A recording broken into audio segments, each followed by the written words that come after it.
Bonjour à tous, bienvenue dans ce nouveau chapitre 22 qui est consacré aux outils Slow Control. On est dans une partie information scientifique autour des études Slow Control. Vous le savez, je suis l'inventeur des outils et c'est la petite partie de cette formation où j'explique ce qu'on a réussi à faire. C'est grâce à cet outil que je peux aujourd'hui créer cette formation, puisque c'est cet outil qui m'a aidé à être au contact des clients, des clients, pour moi c'est des clients, pour vous c'est des patients, des clients et donc de vos patients et de la profession médicale et nutritionniste et diététicien qui m'a donné des retours que je cumule. Sur cet outil, quelle efficacité obtenons-nous avec un outil pour aider à ralentir? Nous avons 5 études à vous présenter. La première qui date de 2017 par les Hollandais, c'est Université Nijmegen, 114 participants. Et c'était des patients d'IMC 24. Ce qui est très intéressant dans ce laboratoire dans lequel on a mené cette première étude, c'est que c'est un laboratoire, les Hollandais, là, je trouve que ce sont les meilleurs au monde pour analyser le comportement alimentaire.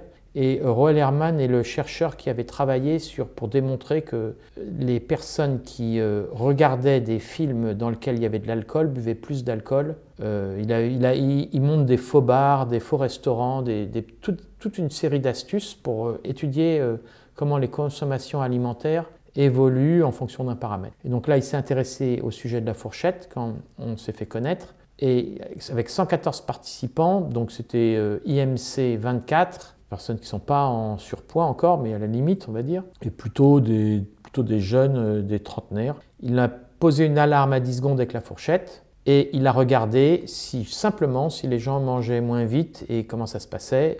Résultat, efficacité, les mangeurs rapides mangent moins vite s'ils utilisent Slow Control.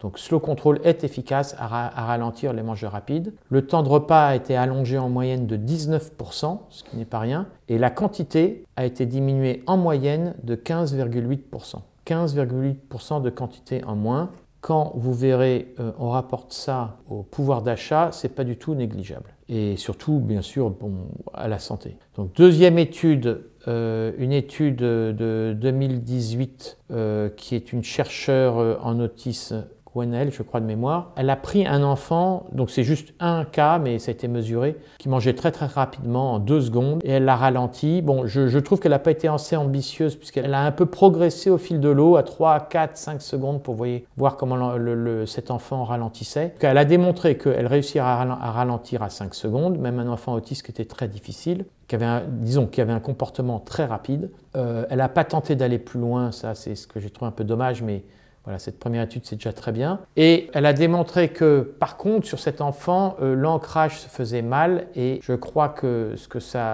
mon expérience a démontré, c'est que dans le cas des enfants autistes, ça fonctionne.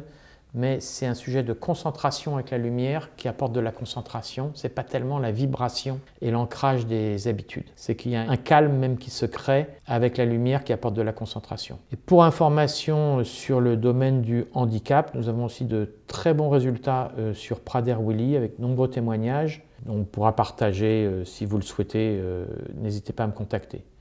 Troisième étude, une étude qui vraiment m'a rendu heureux parce que c'est une étude de l'INRA. On a une faculté dentaire à Clermont-Ferrand qui est de très haute qualité. Ils ont des masticateurs, ils travaillent sur les effets du manque de dentition, comment la dentition joue sur l'alimentation. Ils ont étudié l'effet de l'utilisation de la fourchette sur la mastication. La très bonne surprise, c'est que, je vous cite la conclusion, les résultats présentés démontrent que l'utilisation de cette fourchette sans entraînement particulier, en imposant une mastication à une fréquence plus lente, permet d'obtenir des bols constitués de plus petites particules. C'est-à-dire que la surprise, c'est qu'en ralentissant, les gens continuent à mastiquer jusqu'à ce qu'ils avalent. Donc quelqu'un qui mange vite, s'il mange en 2 secondes, il va pas, si vous le passez à 10 secondes, il ne va pas prendre la nourriture, l'avaler en 2 secondes et attendre. Il va mastiquer et ensuite il va avaler au bout de 10 secondes. Finalement, nous sommes dans une coordination des automatismes.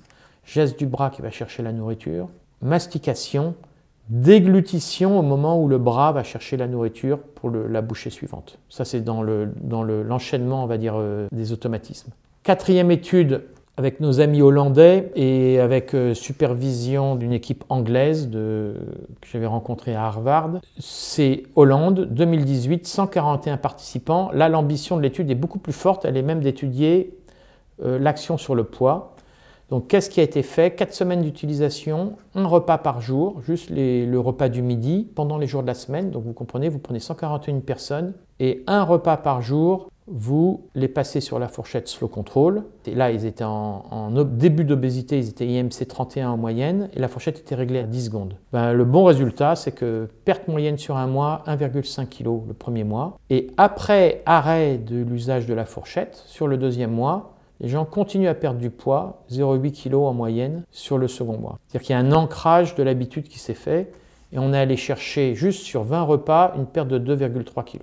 Donc c'est cohérent avec les études qui démontrent qu'en moyenne, les mangeurs rapides sont à 6 kg de plus. Et ça, c'est des... Voilà, si on était sur un programme d'utilisation de la fourchette un peu plus intense, c'est des chiffres qu'on peut aller chercher. Et finalement, 5e étude de Sander Hermsen, j'ai retrouvé son nom ici, Hollande, qui a comparé pour sa thèse l'efficacité de slow control aux plus grandes marques que vous connaissez, c'était Garmin, Google, beaucoup d'Américains. Il a pris tous les outils connectés et il a dit quel est l'outil connecté qui aide le plus à changer le comportement. Eh bien, très bonne nouvelle pour Slow Control, c'est que Slow Control est sorti l'outil le plus efficace. Donc il a conclu même efficacité exceptionnelle à répondre à sa promesse qui est de manger moins vite. En fait, ce qui rend Slow Control efficace, c'est que c'est la concomitance de la réponse à la faute. C'est-à-dire que quand quelqu'un mange vite, il y a une vibration qui lui est donnée sur le moment au fait qu'il mange vite, qui permet d'ancrer un automatisme. Tandis que les autres appareils connectés, ils passent par des plateformes qui essayent de dire quelque chose d'intelligent avec un temps de décalage. Tandis que, on va dire que la fourchette, elle se connecte dans le sens de se connecter en haut, pas au ciel, mais se connecter à vous,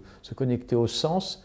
Elle reconnecte les gens à leurs automatismes et donc directement, sans passer par des plateformes d'éditeurs de logiciels ou tout ce que vous voulez, sans trouver des choses intelligentes à dire. Juste quand il faut donner une instruction d'automatisme, elle le donne et ça reconstruit des automatismes. Pour finir ce chapitre et pour résumer, outre nos 60 000 clients qui nous donnent un retour sur l'utilisation de Slow Control, nous avons 5 publications qui démontrent que Slow Control est efficace à faire ralentir un repas, efficace même à ralentir des gens très rapide, qui aide même à faire perdre du poids et qui est efficace.